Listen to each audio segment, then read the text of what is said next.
So many buyers entered the market last year because of the low interest rates, and then after getting beat up, beat out, and worn down, a lot of them would say, well, we're okay looking at a fixer-upper. So today we're gonna look at a perfect fixer-upper in a great neighborhood in Kaimuki, and we're gonna talk about buying a fixer-upper, we're gonna talk about selling a fixer-upper, and then we're also gonna take a walk around this great neighborhood in Honolulu called Kaimuki.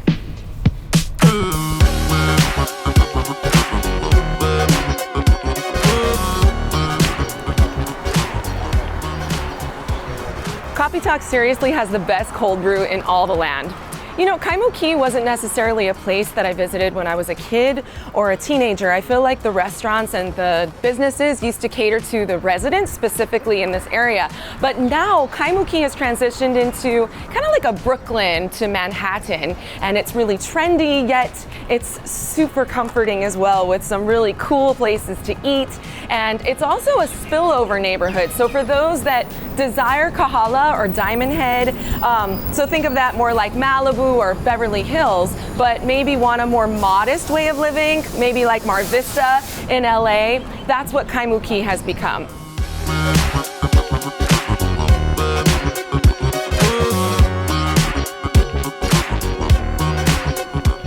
The location of Kaimuki is amazing. It's really easy to get on and off the freeway. You're minutes away from Waikiki and Diamond Head, and you're also very close to UH, as well as great private schools like St. Louis, Chaminade, Punahou, Midpack, Marinol, and Iolani. And what mid-40s person hasn't developed an affinity for wine? One of the greatest places to pick up wine is just down the street at Tamura's, but whenever you're going to that dinner with friends and you've got a nice bottle of Pinot Noir or Sauvignon Blanc and you need some cheese or charcuterie to go with it, you can stop inside Bubbly and Blue.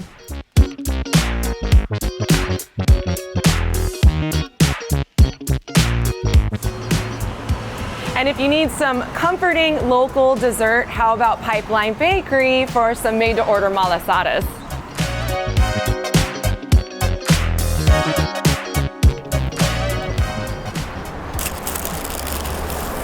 So everybody thinks Leonard's has the best malasadas, but I think it's Pipeline Bake Shop.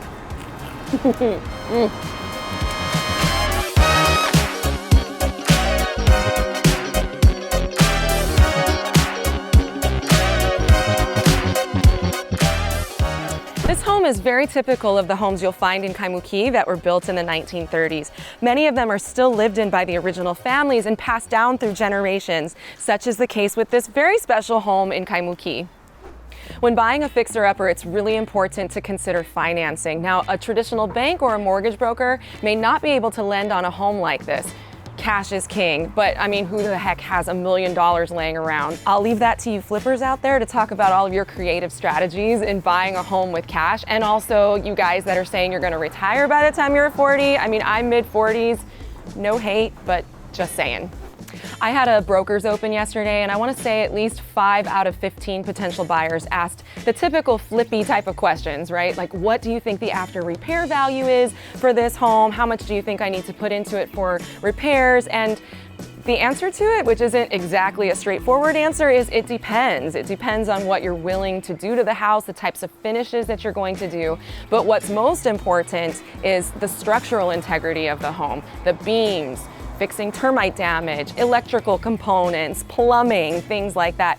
And it often takes longer than you think, and it often costs more than you think. But you know, these flippers are certainly very sophisticated, and they have this stuff down to a science.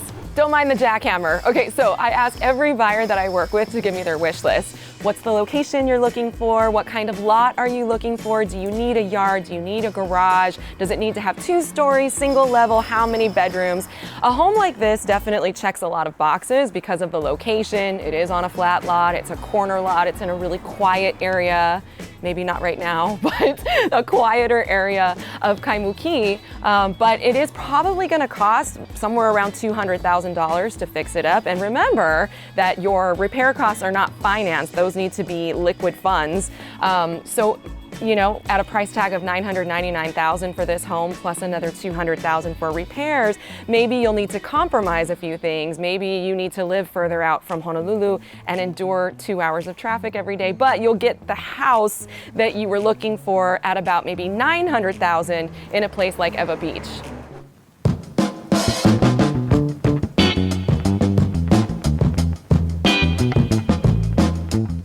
The 3 words every realtor lives by: location, location, location. And this location is pretty much unbeatable, thus the $1 million price tag. I find that anytime I've sold a home like this, it's usually because of one of the 3 Ds: death, divorce, or distress. When you see a home like this with deferred maintenance, one of those is usually the reason. And our generation is facing this more than ever before. If you need help in this area, please don't feel ashamed. This home is so full of wonderful memories, but it's time for this family to let it go and to allow a new family to make memories in it. Letting go of something we love is never easy, but you are so worthy of the blessings that wait on the other side. In preparing a home like this for sale, it's really important to determine your personal goals, your timing, your budget. With this home, for example, this family chose not to do any repairs, but rather to market it as is. Now, paint and carpentry might have cost about $20,000 to improve curb appeal, but really how much would that have returned on investment, knowing that the person that's going to buy this is going to fix it up anyway? So we chose to market it as is.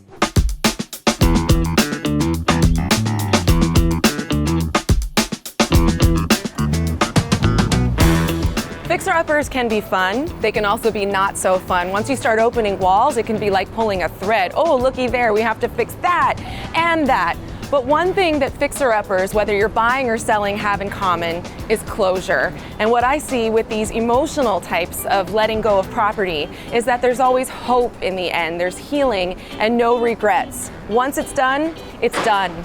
If you're in this season of your life and I can help you, please let me know. And the next time you're in Kaimuki, make sure you grab some of this delicious local gelato from Via Gelato.